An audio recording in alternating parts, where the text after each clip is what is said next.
So you're thinking about homeschooling, but you're wondering, where do I even start?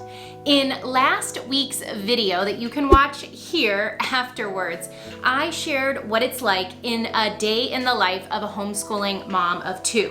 And I got question after question asking me, but how did you even get started in the first place? Where did you know where to begin? How did you pick the curriculum? So I decided in this video that I would share with you my top 6 things that I think you want to consider before you decide to homeschool your kids.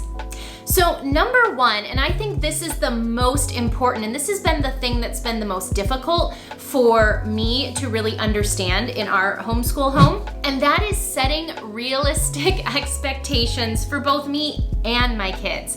So when I got started, I had this grand plan of all the things that I thought we would be able to do all day, and that my kids would be able to work independently on certain things, and we would have all these fun activities and crafts. And while we do a ton of that, I have realized that my children aren't just small, tiny adults. And so they don't have the attention span of an older, junior high, high school kid or an adult. And we really have to design our day and our curriculum and even the length of time that we spend on each subject around their strengths, their learning styles, and their abilities.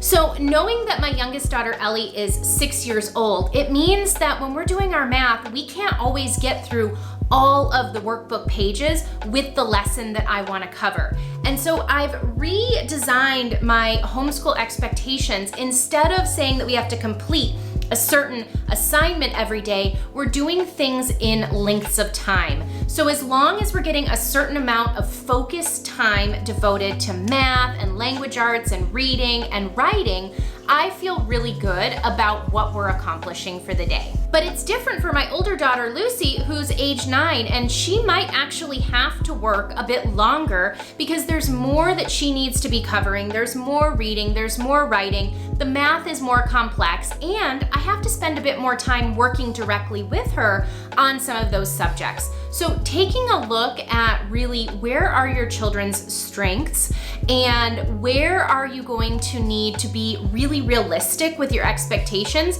so that you're making it an enjoyable experience for both you and your children.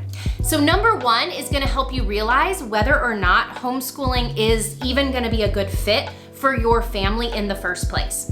And once you get through that step, number 2 is you need to know the rules and the regulations and the legal requirements in the state that you're in. So homeschooling laws vary from state to state. Some are far more complicated, where other states like Illinois, where I live, there's not a lot of rules. In fact, we didn't even need to notify the school that we were withdrawing our children from the school system in order to start homeschooling. But that's not necessarily the case in every single state. So make sure you do some research online to know what the rules and requirements are from your state, along with what types of curriculum are you required to teach. Do you have to teach with Common Core standards? Do you have to teach certain subjects? Like we're required to teach math and language arts and science and social studies and have a PE component to our day. However, in the state of Illinois, we're not required to do any mandatory testing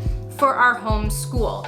And we're not required to keep really strict records of what we're teaching from year to year, as long as we're covering those specific curriculums that we need to cover. Now, me, being the type of person I am keeping a detailed list of every single book that we're reading in our homeschool, every math workbook, and our language arts and our science components and lessons. Because for me, if those rules were to ever change, if we did need to start testing our children, I would want to be prepared and have all those records in place so that I didn't jeopardize the opportunity for us to continue homeschooling. Further to that, as your kids get older and you start to decide you want to homeschool into junior high and high school years, you will want to be creating transcripts of what your children are achieving, and you'll have to have specific curriculum taught so that they can get into the colleges that they want to go to. So regardless of really what your state requires of you, I recommend that you definitely keep records of what you're teaching from year to year. One, because it's gonna give you this amazing sense of accomplishment at the end of the year when you can look back at all the things that you and your children accomplished together. And two, it's just gonna be a really great idea in case anything changes in your state and you need that information so you don't have to go back and try and reinvent that wheel. Now, number 3 is you wanna decide on the style of curriculum or the style of school that you wanna have in your home. And this is where my husband and I spent a lot of time doing research, because if you start going down the path of homeschooling, you're gonna realize that there's Charlotte Mason, there's Waldorf, there's unschooling, there's traditional style schooling. There's almost as many different types of teaching and learning styles as there are children and homeschools. So we did a ton of research and read books from a bunch of authors about the different styles of homeschooling. And I'll go ahead and link some of those books below if you're embarking on this journey and you want to take a look at them, because you will decide as you go through these books which kind of curriculum and style really feels the best for you and your family and your children. But after we decided that we were going to go with a more Charlotte Mason approach, we then needed to start looking at, well, what type of curriculum and what type of books do we really need to cover? And this was one of the most valuable resources that we have in our homeschool, and it's the Home Learning Year by Year. And it really gives us, for both of our girls, ideas on how we can create a comprehensive curriculum that's well-rounded for each of our children, covering all of the different subjects. And like I covered in my last video, we did settle on Singapore math for math and the good and the beautiful for our language arts curriculum, but this book has been an incredible resource for all of the other history and social studies and science and all the other amazing literature that we wanted to make sure we were bringing into our homeschool. So like I said, I'll put those books below. If you don't really understand the difference between the homeschool styles yet, it would be very overwhelming to try to choose a curriculum that's going to match your homeschool personality. So I think it's really important that you figure out that component first, because then you can narrow down which curriculums will really fit into that style. Now, number 4, once you've decided you're homeschooling and you've decided what kind of style you want and you've picked some of your curriculum, the beautiful thing is you get to decide how you want to structure your days and your weeks, even your year. So I know a lot of homeschoolers that have decided they want to homeschool year round so that they can take extended breaks and vacations middle of the year. They don't necessarily want this long 3-month summer vacation. Rather, they'd like to take 2 or 3 weeks off in the fall or maybe the winter at the holidays and spread that out throughout the year. And beyond that, you even get to decide, are your kids morning people or do they do better in the afternoon? Do you guys need to take a long break in the middle of the day for them to work out their energy?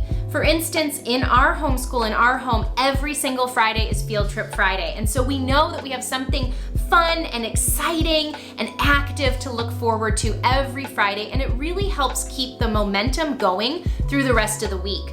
Beyond that, I also know that my kids struggled to get out of bed early in the morning to get to public school by 8:15. So nowadays in our house, they're really kind of waking up around 8:15, and we're starting our homeschool anytime between 8:45 and 9 o'clock.